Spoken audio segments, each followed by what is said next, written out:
There is a strange kind of heartbreak, the kind that does not end when the relationship ends, because they leave, but they never really leave. They are still in your mind, in your routines, in your memories, in your imagination. You wake up thinking about them. You go to sleep thinking about them. You hear a song and suddenly you're back in that moment. You walk past a familiar place and your heart remembers before your mind does. Sometimes it isn't even the person you miss anymore. It's the version of yourself that existed when they were there. Or maybe it's the future you imagined, the conversations that never happened, the family you pictured, the life you thought you were building. Because heartbreak is rarely just about losing a person. Often it is grieving an entire future that no longer exists. And that grief can become addictive. Without realizing it, you begin visiting the same memories every day, replaying the same conversations, imagining different endings, searching for one more answer, one more explanation, one more sign. But here's the truth. The person keeping them alive inside your mind is not them. It's you. Not because you're weak, not because you are broken, because your mind would rather hold onto a familiar pain than face an unfamiliar future. The human brain is wired to preserve attachments, even unhealthy ones, even painful ones, even impossible ones, which is why letting go isn't simply a matter of deciding. It is a psychological process, a grieving process, an identity process. And maybe the hardest part of all is accepting that closure is not something another person gives you. Closure is something you build. One decision, one boundary, one difficult day at a time. So now, we are going to explore 10 rules that will help you release the person your mind keeps returning to, not by pretending you never loved them, not by forcing yourself to stop caring, but by becoming someone whose future is finally more compelling than their past. Because the goal is not to erase the memory. The goal is to stop allowing the memory erase you. The hardest part about letting someone go isn't saying goodbye. It's realizing your mind never did. Long after they've left, your thoughts continue the relationship. Every memory, every fantasy, every what if becomes another thread, keeping you tied to someone who is no longer part of your life. Healing begins the moment you stop feeding the attachment. Number 1 rule: stop romanticizing the past. Memory is not a recording, it is an editor. And heartbreak has a habit of creating beautiful movies from incomplete truths. Your mind does not replay the arguments. It replays the laughter. It does not replay the nights you cried yourself to sleep. It replays the first kiss. It forgets how anxious you became, how often you questioned your worth, how lonely you felt even when they were beside you. When we're lonely, our minds don't miss reality, they miss the highlights. And if you continue watching only the highlights, you'll convince yourself that you lost the greatest thing that ever happened to you. Be honest, not nostalgic, because honesty heals and nostalgia traps. Number 2 rule: you aren't missing them, you're missing a feeling. This realization changes everything. Ask yourself, what exactly do I miss? Is it them, or is it how they made me feel? Loved, chosen, wanted, safe, important. Many people aren't attached to a person, they are attached to an emotion, to who they believed they became around that person. Which means what you're searching for may not actually be them. It may be the version of yourself you abandoned when they left. And here's the beautiful news. You don't need them to become that person again. You can rebuild that feeling from within, because no one should be the only place you ever feel alive. Number 3 rule: stop looking for closure from someone who closed the door. One more conversation, one more explanation, one more apology, one more chance. Your mind keeps convincing you that if you could just understand, you would finally move on.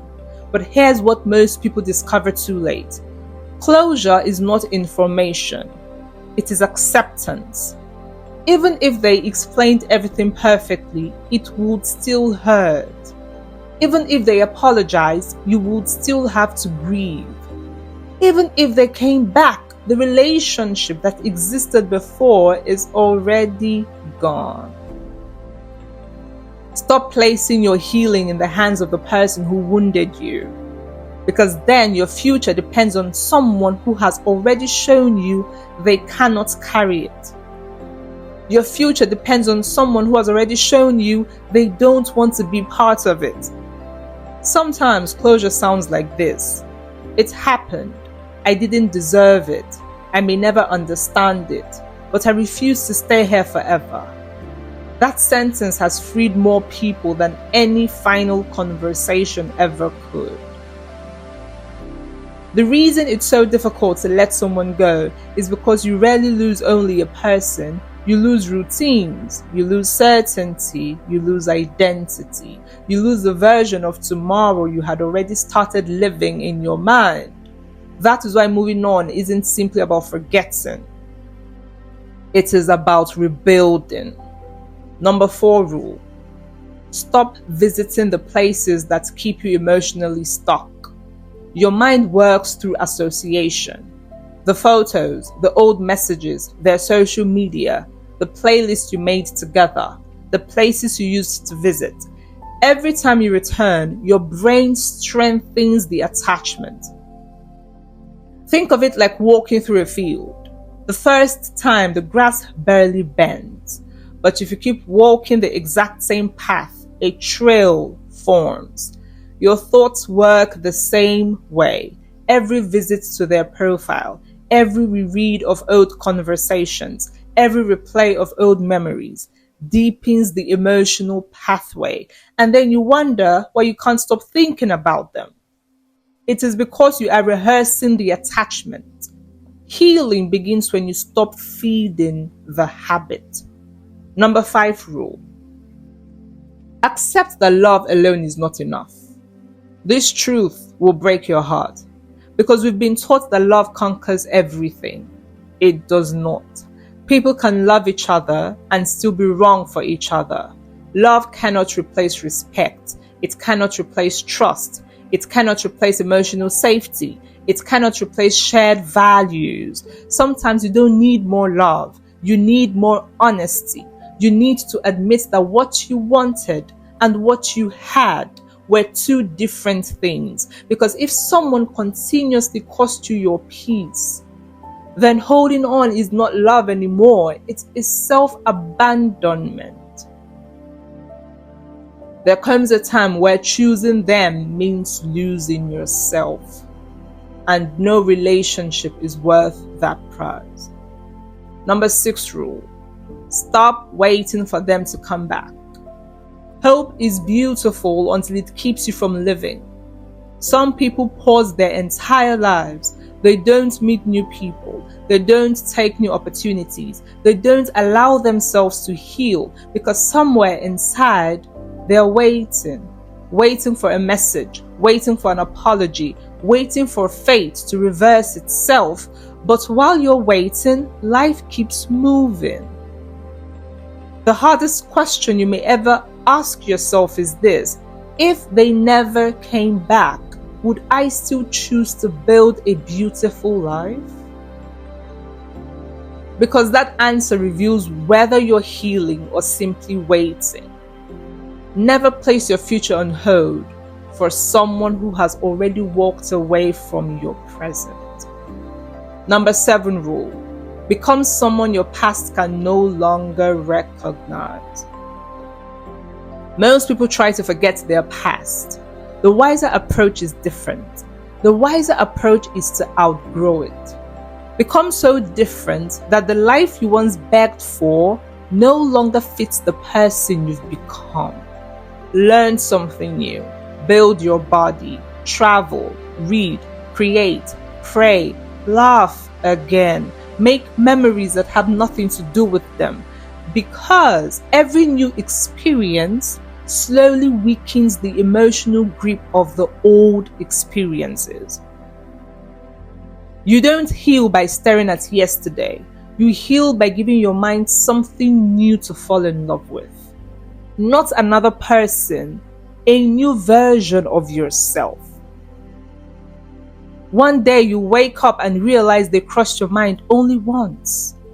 And then one day, not at all. Not because you forced yourself to forget, but because your life finally became bigger than your memories. There comes a day when you become tired, not of loving them, but of carrying them. Tired of wondering what they're doing, who they're with, whether they miss you, whether they will come back. Because one day you realize something, while you've been holding on to them, you've been letting go of yourself. And that is the greatest loss of all. Number 8 rule, stop making them your entire story. When someone leaves, it is easy to believe your story ended with them. You begin describing your life in 2 chapters, before them and after them. Every conversation somehow returns to their name. Every lesson points back to the relationship. Every dream feels incomplete because they are no longer standing beside you. But listen carefully, they were a chapter, not the entire book. Do not reduce your entire existence to one person who occupied one season of your life. You were someone before you met them, and you will become someone else after them. Your identity was never meant to depend on another human being. Because the moment one person becomes your whole story, their absence feels like the end of your life. It is not. It is simply the beginning of another chapter. Number 9 rule, let go of the person they could have been. This is where most people stay trapped. They are not grieving who the person was. They are grieving who they hoped they would become. I know they can change. I know deep down they love me. I know if the timing had been different. Hope can become a prison because you stop seeing who someone has repeatedly shown themselves to be and start loving their potential instead. But potential cannot hold you when you're crying. Potential cannot build a healthy relationship. Potential cannot replace consistent action. Love the reality, not the fantasy, not the future you imagined, not the version you kept trying to create. Because loving someone's potential often keeps you blind to their patterns. And patterns tell the truth. Number 10 rule. Choose yourself every single day. Healing is rarely one decision. It is thousands. Every morning you wake up, you choose not to send the message. You choose not to check their profile. You choose not to replay the old memories for the 100th time. You choose to go outside, to call a friend, to pray, to exercise, to create, to laugh again, to believe that your best days have not already happened. People think letting go is one dramatic moment. Most of the time, it is a quiet decision made repeatedly, over and over and over again, until one day, choosing yourself no longer feels like effort. It simply becomes who you are. Because the opposite of losing someone is not finding someone new. It is finding yourself again. There will always be people you never completely forget. People who shaped you, changed you, loved you, or hurt you. That is part of being human. Healing does not require erasing them. It requires releasing the version of yourself that still believes your happiness left with them because it did not. Your happiness was never inside another person. It was only temporarily projected onto them. One day, their name will no longer tighten your chest. Their memory will become a lesson instead of a wound. And you realize that letting go was never about losing someone you loved. It was about refusing to lose yourself while trying to keep the memories of them. The greatest act of self-love is finally accepting that some people are meant to be remembered, but not returned to. Because every step away from what no longer chooses you is one step closer to the life that finally will. It has been my pleasure as always to sit with you. This has been the Human Mirror. Look closely, you were never invisible. I'll see you in the next reflection.